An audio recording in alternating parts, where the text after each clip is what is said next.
recorded too. Uh, Using a new restream, so I'm not sure exactly when it starts. Gotcha. Right on. Not. I know it started now, so that's good. Okay.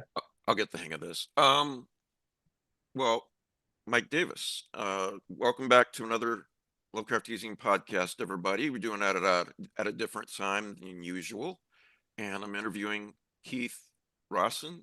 Is that how you say your last name? Rosson, that's it. Yep. Rosson. Okay.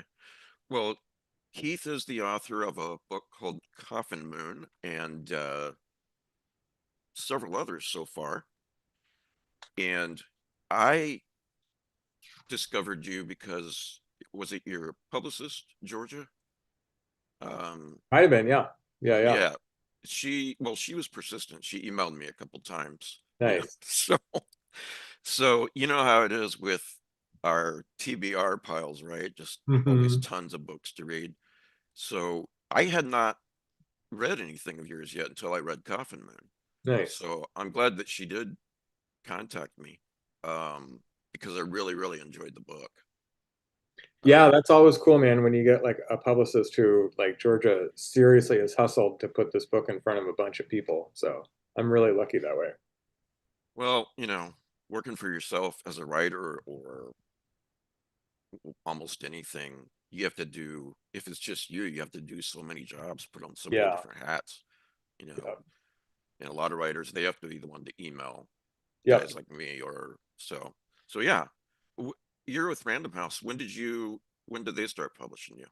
They started with the two books before that, Fever House and its sequel, The Devil by Name. And Okay. before that, I had done four books, three novels, and a story collection on a small press out of Atlanta called Meerkat Press. Oh yeah. Yeah. Um, what's the difference? You like the change?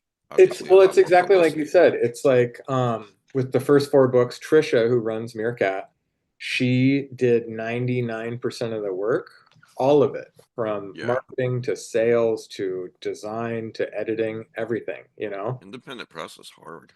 Yeah, You know.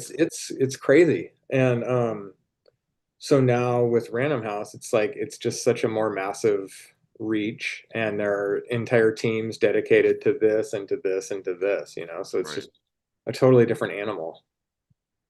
Well, let's see, what was I forget Paul's blurb. Paul Mhm. Tremblay.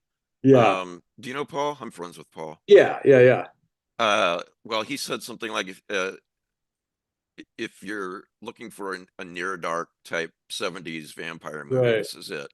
So Yep. I thought, wow, that really caught my attention too. Yeah. Yeah, and it was cool because like I had not seen the movie. Oh, And really? yeah, I watched it maybe 3 months ago, like while I think after his blurb, because I had heard of it, you know what I mean? Yeah. And I knew Catherine Bigelow's stuff, but so I finally watched it and like I got like kind of mixed feelings about it, you know what I mean? Yeah.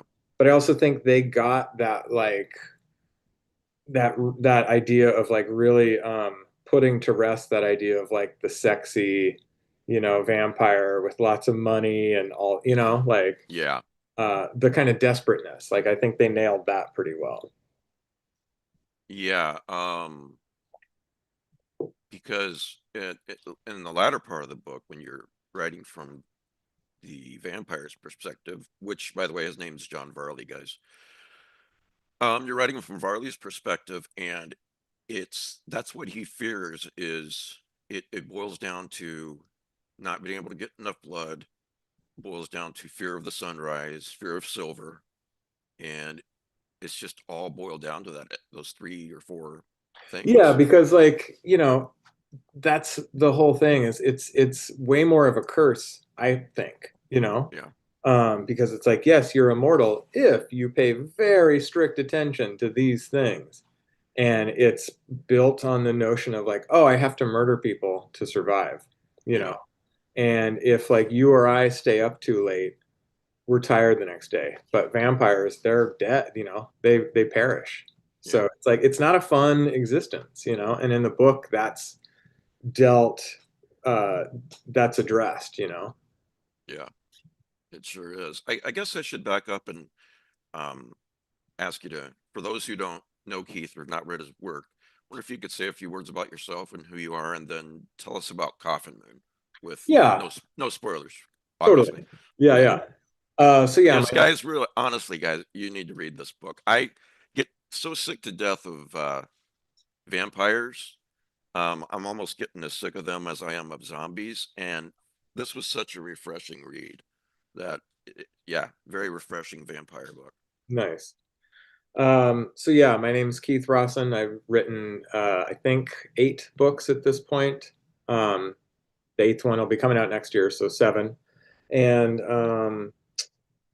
started out doing punk fanzines, and then that grew into doing short stories, and then that grew into putting out novels, and here we are. And so Coffin Moon is centered around a Vietnam veteran in 1975, Portland, Oregon, who's returned home and is trying to make a life with his wife and his newly adopted niece, Julia, who has been sent to live with them after a family tragedy.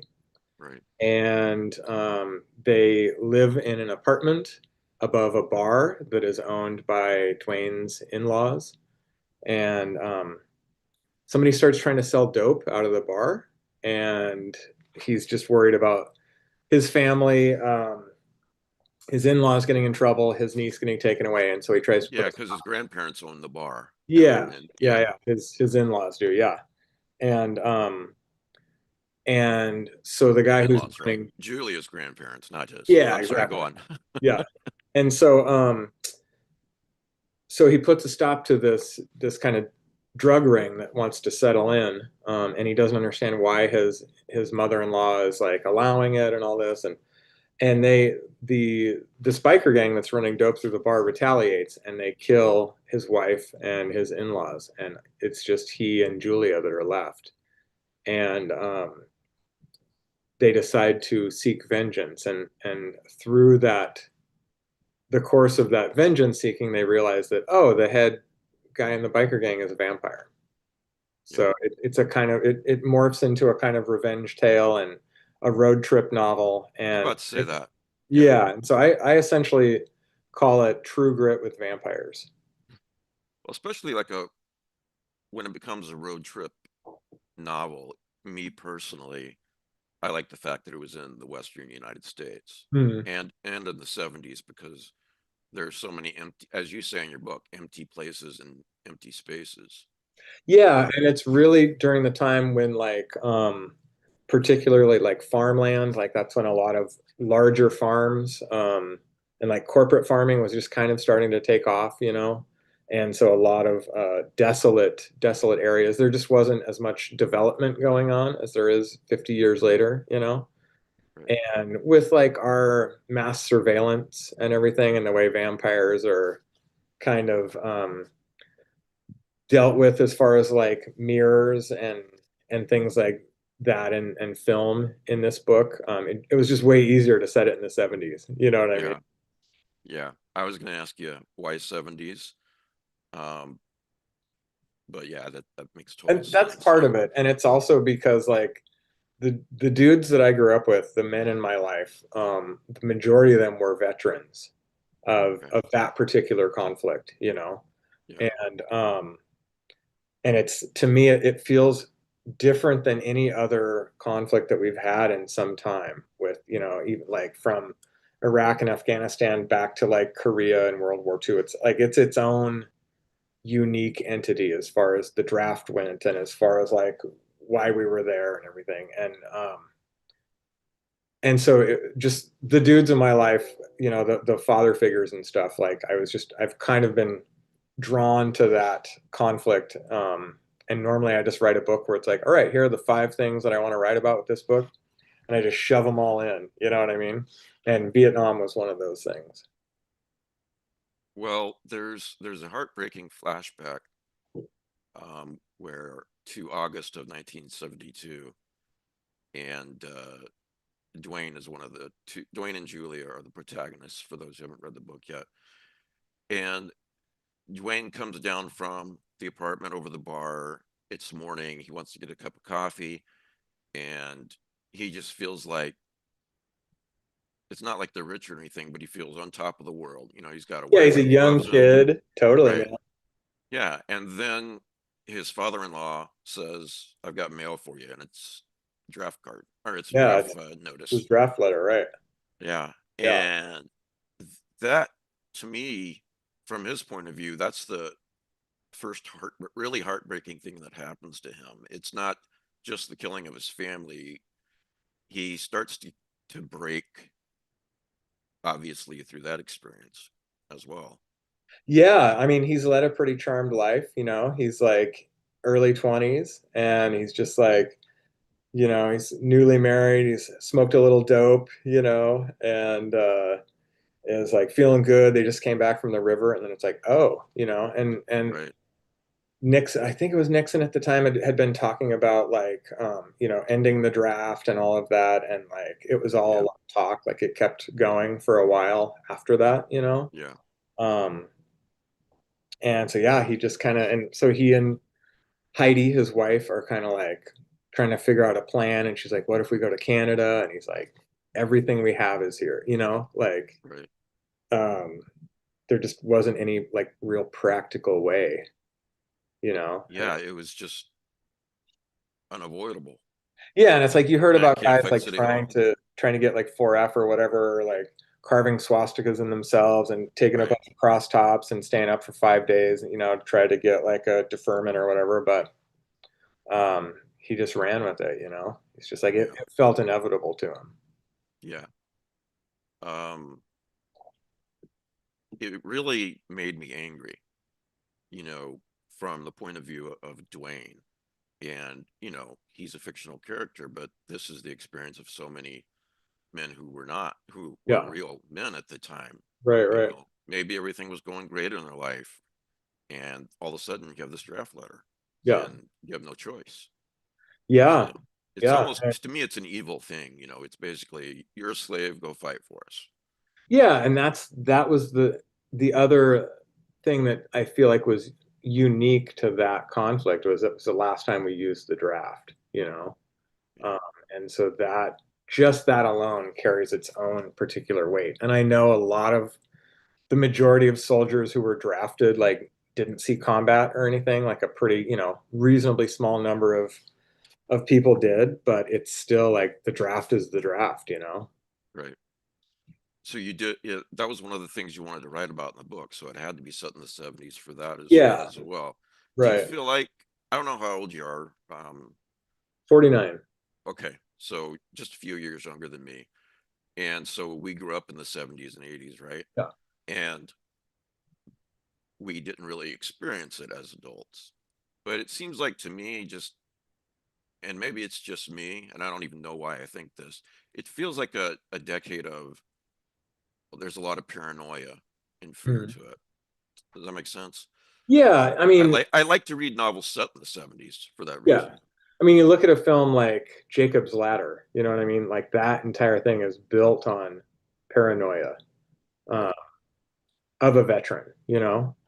And I think it's just weird because like media in the 80s, that was like the war, you know what I mean? Like there was so much from Rambo on, like so much Vietnam based media coming out. And that's kind of like gone away to some degree, you know? Yeah. Like we still get some more recent conflicts and we still get World War II films made pretty regularly, but like that one for some reason, you know? It I saw there's a film I like called The Box with Cameron Diaz and James Marsden. I don't know if you've seen it. It came out in like 2009, but it was set in the 70s. Hmm. And I watching this movie and all the paranoia in it, I thought this could not have worked nearly as well in any other decade, Yeah. you know. And there's other reasons why it's set there too, but it just struck me as that's a unique decade for it and Yeah. for novels like this. Right. Yeah, and I'm Um, sure, you know, like the whole conflict between like government and you know protesters and the hippie movement and all that stuff, you know, and like that all had something to do with it too, I think. That yeah, kind of like not giving in to the man kind of vibe, you know? Right. Yeah. And those poor guys who got drafted didn't even want to go, and Right. then they're spit on and treated Yeah, terribly by the right. public when they get back. Yeah. And you can see both sides of it, obviously. Yeah, So, absolutely. Yeah, that's the thing is it's not a like you could argue, you know, that like something like World War II is a, you know, air quotes, but still a just war, you know, and like right. Vietnam, man, you know, I don't think the same could necessarily be said, which makes all of the stuff that went on like even harder to reconcile. Yeah. We didn't do this for a good reason. We did this because Yeah, our right. grandma made us do it. Yeah. Um, it also reminded me of I think it's a B movie, a kind of underrated movie called The Forsaken. I think it came out in 2000. Have you seen that? No, is that's not the Western, is it? Oh, that's Unforgiven. Okay. Oh No. no, no, it's and not to say that any of these books and movies I bring up are derivative because yours is different. They just remind me of it. Yeah. But yeah, it's a road trip where the one of the guys is trying to find the vampire who turned him so he can kill him and then he'll stop being a vampire. Oh, wow. Okay. Yeah. But the thing that they did in that movie that I don't like is yeah, the vampires are monstrous, but they're also very seductive too. So, Yeah. your vampires aren't. What made you go in that direction as opposed to, I mean, Just they're basically sharks, live to eat. yeah. Again, just that idea of that we kind of broached earlier where it's like I don't think that being a vampire would be easy, you know? And I think that it's again built off this notion of you have to be a murderer to do it. And I think that already kind of delineates that a certain group of people would be good at it or could survive for any length of time, you know? Yeah, Uh, and so those who do are like pretty gnarly individuals and probably not that great at networking and building community and all of that. You know what I mean? And so it's a real yeah, isolated, um, like, screw you, I got mine kind of world for these guys. And just really wanted to do it to like, my take is just dismantling the whole sexy, rich vampire in a castle, you know? yeah. Well, and even Varley, who's a complete asshole from the get-go, even when he's human, he tells Dwayne later that he told himself when he started out he was only going to kill quote bad men. He Right. goes, you're gonna eat when you're hungry. Yeah. To another person he's talking to a vampire he's speaking to, Yeah. and yeah. So, And you um, know, part of it too is just like that's like running everything through the strainer or the colander or whatever of like crime fiction. That kind of one-on-one personal interaction of like two people in a room, maybe with guns, maybe not, talking to each other. That's my jam. I want to write that stuff. I don't want to write about, you know, ballrooms and things like that. I want it like face to face, two guys and a gun kind of thing, you know? yeah. Um, so you had some father figures in your life that inspired you to write about Vietnam in this book. What are some other things that you really wanted to write about in this book? You said you mentioned four or five things. Um, Yeah. So there was that, and then there was this notion of um, the vampires, like we talked about, like not being, you know, sexy ones. Uh, right. the as a adoptive parent, I wanted to address the since I have had my kids, the kind of fear of parenthood of like that indebtedness and that weight has come up in some way in every book and probably will, you know? And that's a thing that just kind of comes up organically because it's one of the big motivators of my life, you know? It Yeah. was parenthood and just not wanting to screw my kids, to screw them up as little as I can, you know? Right. And I know the feeling. Yeah. yeah, so that's one. And then the first scene I ever wrote for the novel was um, Dwayne Miner, the protagonist, just sitting there in a bathroom stall in a bar, holding a revolver with a couple silver bullets in it, and he's like getting out to try to ultimately kill the vampire that destroyed his life. And it's like, so I get like a couple ideas, and then I get a single, like for Fever House, it was a severed hand in a like black leather doctor bag with some money. Yeah.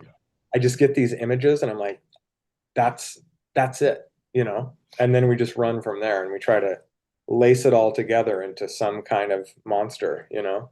Yeah. Uh, the other thing that really interested me, well, a couple things about the vampires is, in some, like Salem's Lot, great book, right? We all love Salem's Lot Yeah. and Stephen King.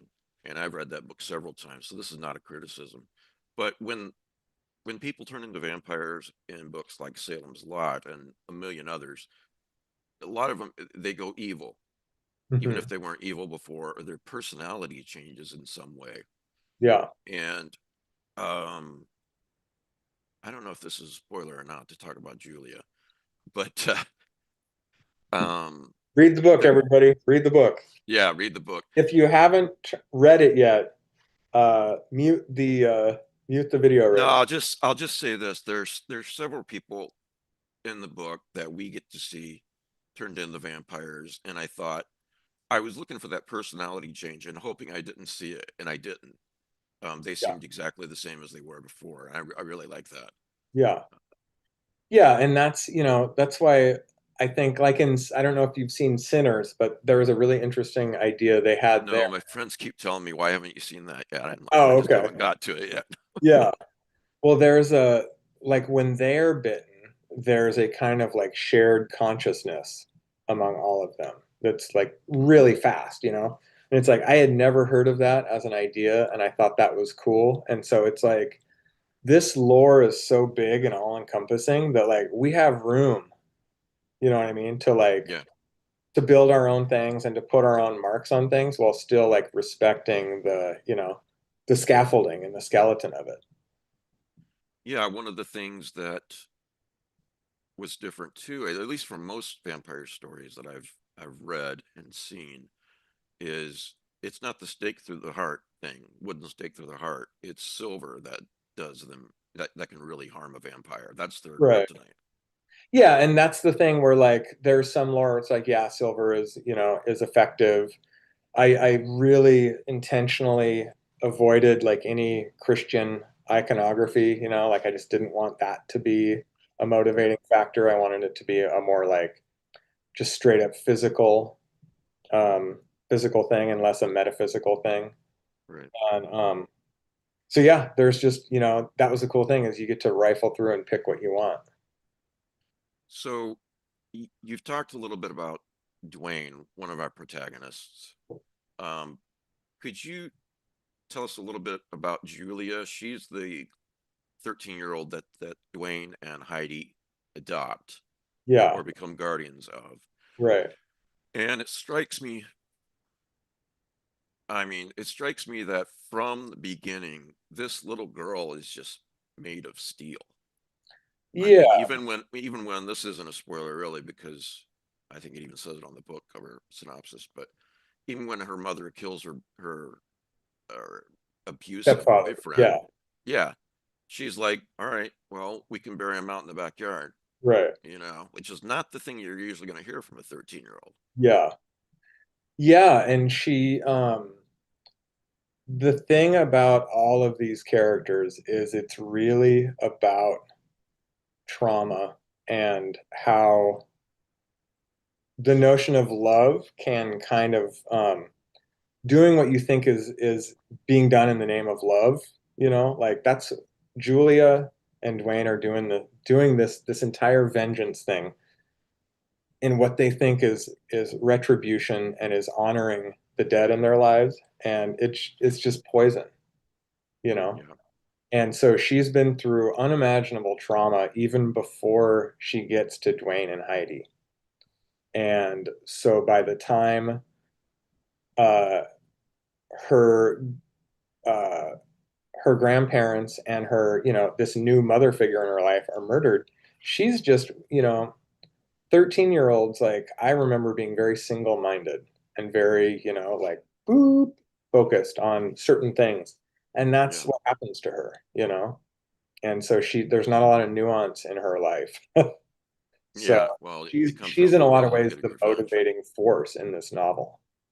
Yeah, I was gonna say that. You expect, and it's nice to have your expectations upended as a reader. Mhm. You kind of expect after his family dies and it's just him and Julia left. Here's a Vietnam vet. He's tough, right? He's a big guy. He's gonna lead this revenge quest, Right. and it's really more Julia because he becomes even more self-destructive, and Yeah. she's the one And that kind of guides the cowed mission. in a way, and diminished. Yeah, Yeah, and that was like really intentional. Like the first half of the book, he's very much leading the charge, and in the second half, their roles switch. And in a lot of ways, he's still her caretaker, but she is running the show. yeah. It's a weird spot for ostensibly a adult father figure to be in, and he's got his own shit going on the whole time. Plus, he hasn't been an adopted father for really all that long. Yeah, and their age difference is not that, he's like in his mid 20s, so it's like that's not like a huge gap necessarily. Yeah. So, yep. How many years ago did you guys have your first child? Oh, we got them when they were 2 and 3, and it was like 2 weeks before COVID hit. Oh, So, wow. yeah, so they were like, "Who the hell are you? Why are we here? And then why can't we leave?" Yeah, Right. it was wild. Well, you did a great thing. You Yeah, guys did a great thing. yeah. Um, the the thing that strikes, I was thinking this morning, the thing that strikes me about parenthood is even if you're afraid of very little, let's say you've been through a lot and you're like, oh, the worst thing has already happened to me. When that when you have a child, then you're afraid for them. Yeah, It becomes your life. If you're a good parent, your life becomes about them yeah, to a large degree. right. Yeah, and I mean, so much of the difficulty for me is like just knowing, because it's part of being human. Is like, oh man, you have so much hardship ahead of you. You know what I mean? Like, wait till you get dumped. Oh, like that sort of shit. Like, it's just, oh, Right. buddy. A couple other choices that you made in the book, and none of these are criticisms saying you should have done it another way. There's no, I'm how just dare you? curious. What the hell? Right. At the beginning of each section, you do, what would you call them? Little bullet points, Yeah, I not can't remember. chapters. There's a term for those. Yeah. Yeah, probably one. I don't know yet, but yeah. I can't remember it either. Yeah, but it's like a kind of chapter summation of like each chapter in a section. Yeah, I Yeah. was gonna say epigraph, but that's not quite right. It's close though. Yeah, it's close. Why did I do those? Yeah, yeah. Why that No, choice? I because I love reading them. And it's as simple as that. And it's a fun way to summate chapters in an interesting way. And also like it was like they were helpful bookmarkers for me and like what the hell is happening in this part of the book? But mostly it's just accoutrement, and I love doing those things. So Um, it's kind of fun as a yeah, reader, yeah, you know. What about the choice to write in the present tense? I used to hate the present tense and I was right. real standoffish about it. Yep. And I've come to really appreciate it more and more. Yeah. Um, does it make it feel more immediate in your view, or You for other know, reasons? one of the things I always think that authors are really goofy when they're like, my characters speak to me and all this stuff. I think that's a little like uh, affected. But for me, if I'm like trying to write, like particularly a first draft, if I'm writing and writing, and I keep finding myself, oh, I put it in the wrong tense. I got to go back. It's Yeah. like, oh, well, the story is telling me something that this is kind of the way it's going to work best for me, you know? Yeah. And so I think I really tried repeatedly to do it in standard, past tense.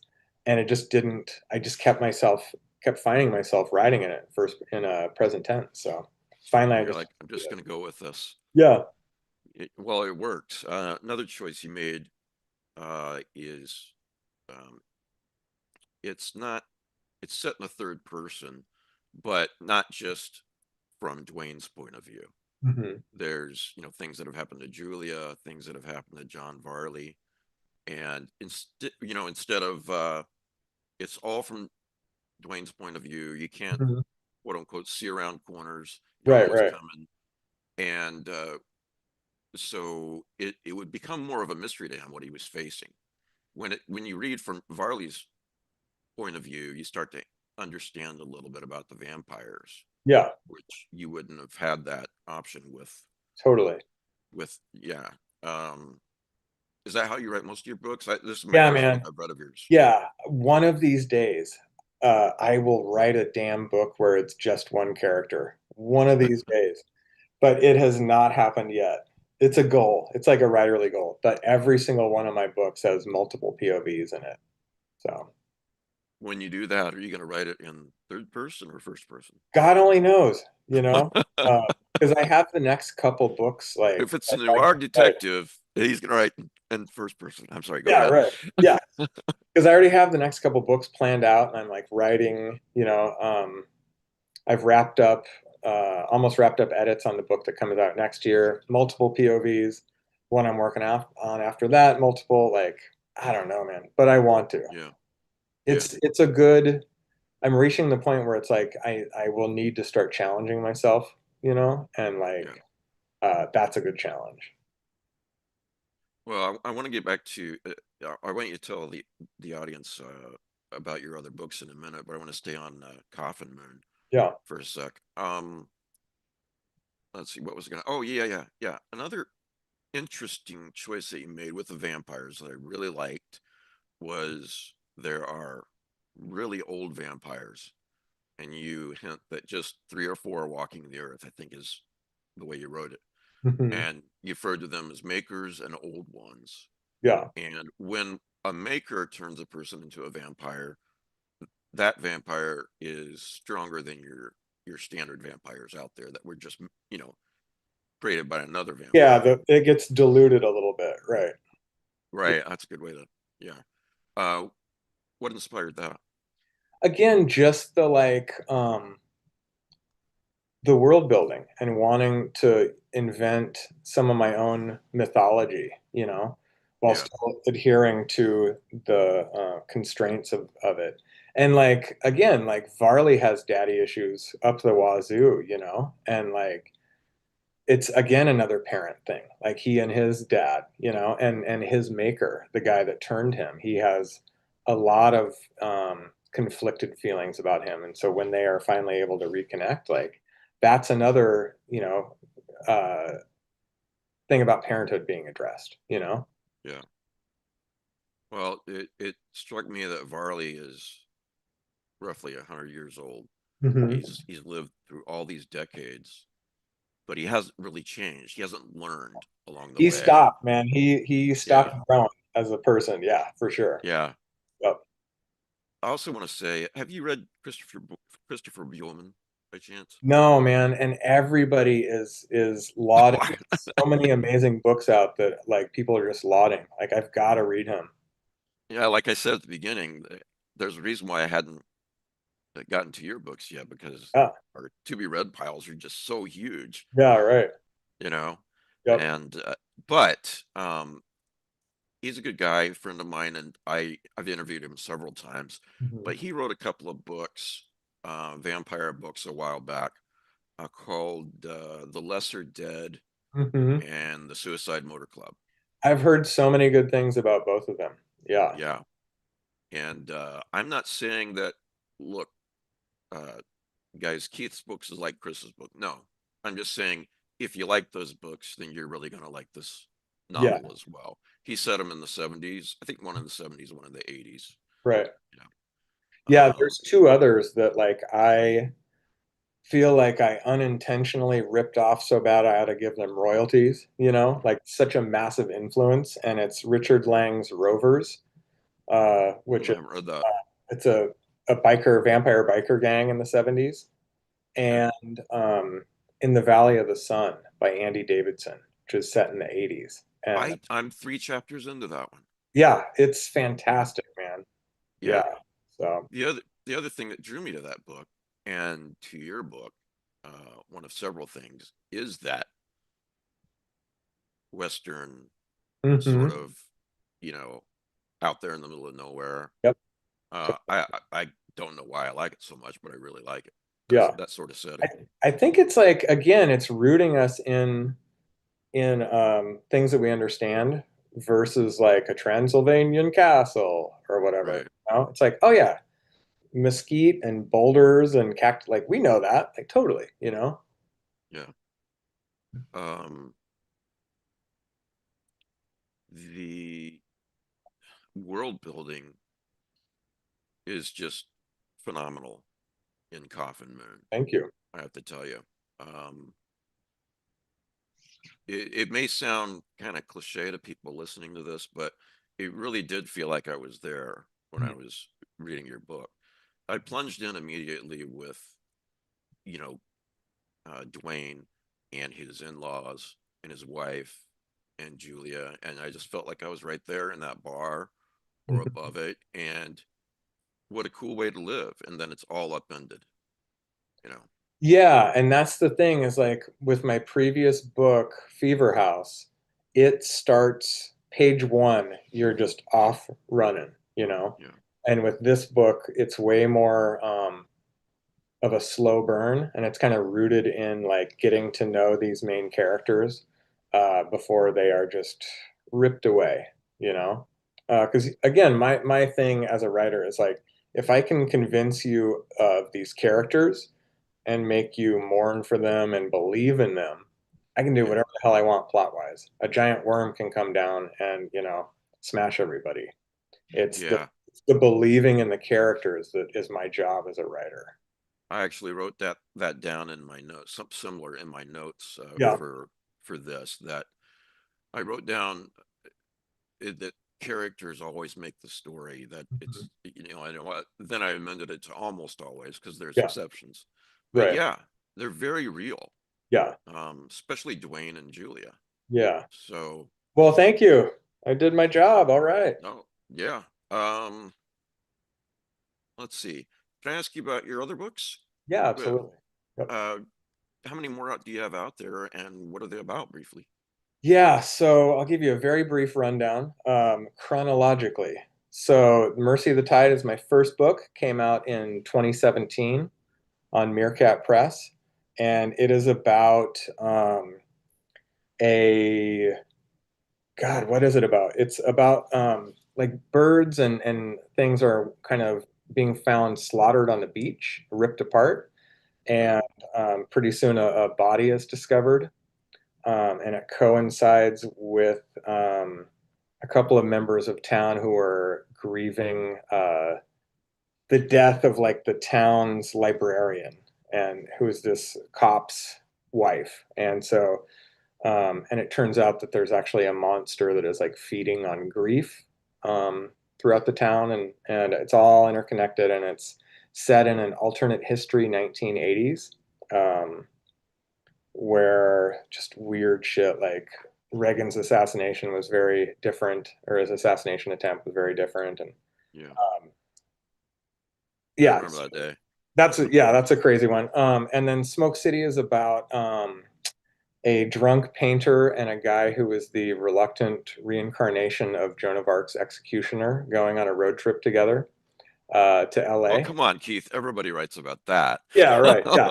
And there's ghosts in it. And yeah, the guy sees a woman on a talk show claiming to be Joan of Arc. So he goes down there to seek her forgiveness. And Road 7 is about two dudes who get sent a video of a unicorn on a small island off of Iceland. And the one dude has to get out of the country very quickly. He's a cryptozoologist. So he decides to get the hell out of town and go investigate. He hires a hapless PhD student to go along with him, and madness ensues. And story collection is folk songs for trauma surgeons. Bunch of stories, weird Great stories. title. Yeah, thank you. And then there's Fever House, which came out in 2023, and its sequel, The Devil by Name. And it's about two leg breakers that find a severed hand inside of a guy's fridge when they go to collect money from him. And it turns out that anyone near the hand, it induces uncontrollable madness and violence in them. And the government wants it very badly, and it just spirals out of control. And then the sequel is set 5 years after the events of Fever House.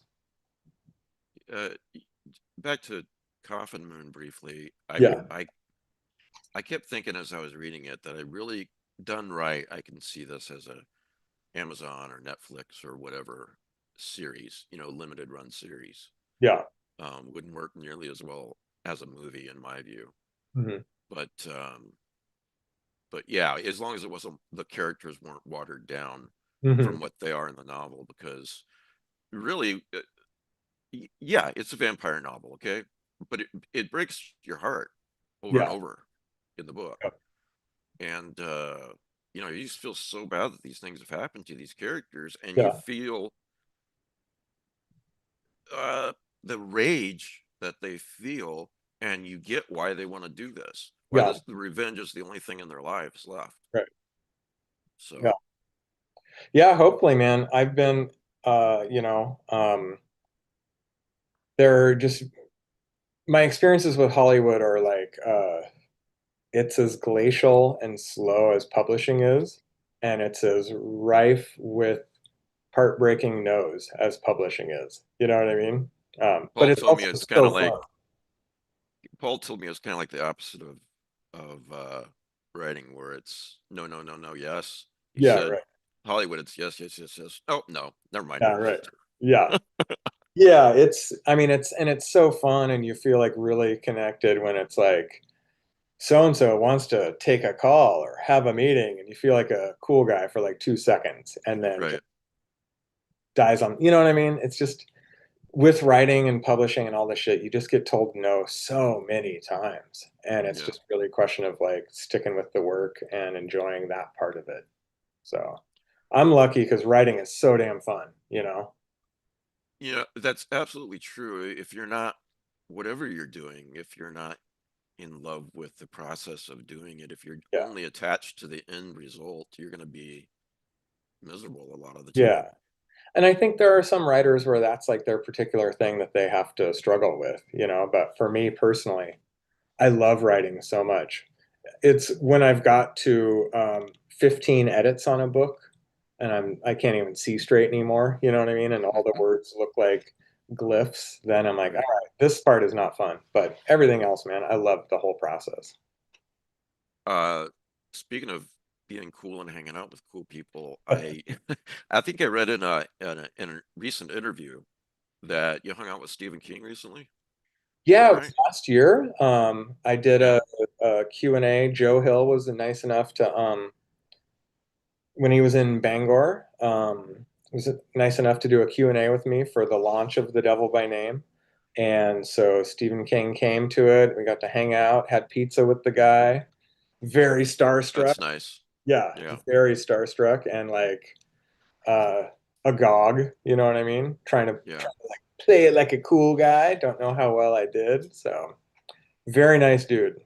I know he's read your work too, and he's really impressed. Yeah, Do you know when he which book came, it it was? was so weird to be like, he just comes up to me and just like shakes my hand and is like, huge fan of your work. I'm like, oh my God, what even is my life, dude? Yeah. You know, there's a question that I like to ask a lot of people that I interview, not just writers, but creators of all sorts. And I mean, you pretty much half answered it already. What does what feels like to you personally like success? What has to happen in your life where you feel successful? and everyone answers it differently, you know, so it's a Yeah. fascinating question for me. Yeah, But my Stephen King saying I've read your work and I really like it might be a big part of it. it's huge. It's huge, and it's such a drag that my personality is built in a way where the goalpost always moves. You know what I mean?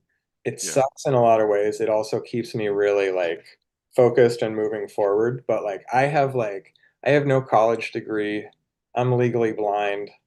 Have been poor my entire life. Like I have made it, dude, you know? yeah, I'm tremendously fortunate to be here. And it's like, it's not just me. I have like a really good agent and a great editor and an entire apparatus behind me getting these books out. But yeah, it's also like, man, I just worked my ass off and wrote my ass off for years, you know? And so I'm just tremendously lucky, but also like I put in the work, you know?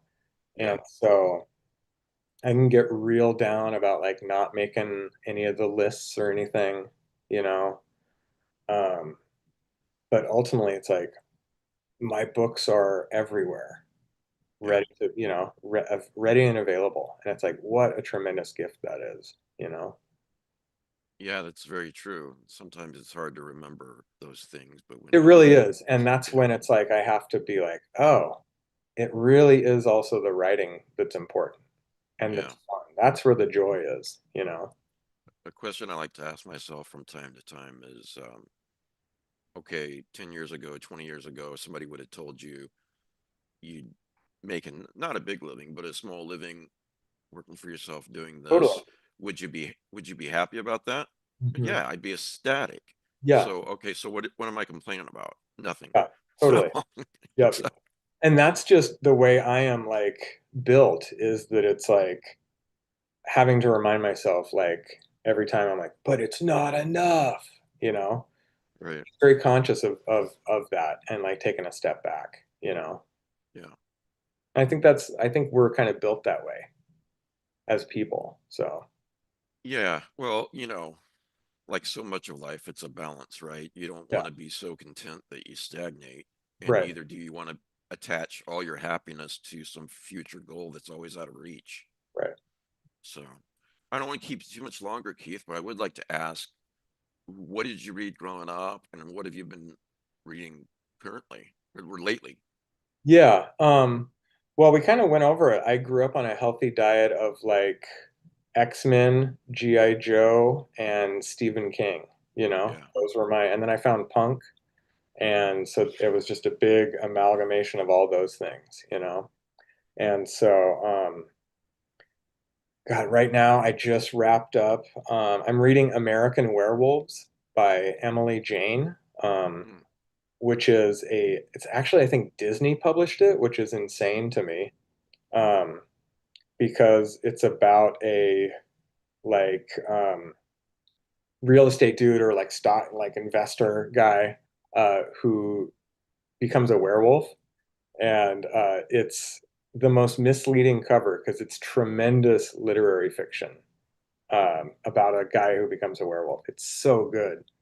And then I just wrapped up Monsters in the Archives: My Year of Fear with Stephen King. And it's by Carolyn Bix. Should be out next year, and it's a kind of memoir slash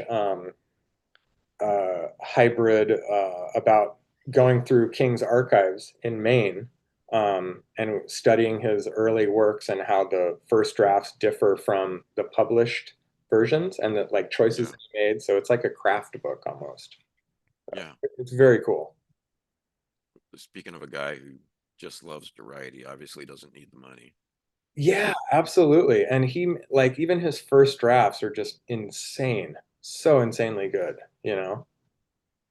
Um, you might also like a book called The Last Werewolf by, is it Oh Glenn yeah. Duncan? I'm not sure. Glenn Duncan. Maybe. Love it. I love that whole Oh, you've trilogy. read that book? Oh yeah. Yeah, So that's a good. great book. Yep. Um, okay, well, thanks for doing this, Keith. I Oh really man, thank appreciate it. you. Yeah, you have great questions, dude. I really appreciate it. Oh, I'm glad to hear it. By the way, I did want to say the interview is about you, not me, but I feel you on the no college degree thing, Hmm. poor all my life thing, and it puts things into perspective when you start to see some measure of success. You're pretty grateful for it, you know? Yeah, it's crazy. It's amazing, you know. Yeah, And I work very hard at not taking it for granted, you know. yeah. Well, thanks everyone for watching. If you're not a patron, please think about it. We do a lot of deep background interviews and a lot of other stuff. We just, I just interviewed Victor Laval recently and talked about his life, and there's a million other things like that. So, um, Keith, thank you. Oh, thank you. I really appreciate it. Have a good one. All right, take it easy.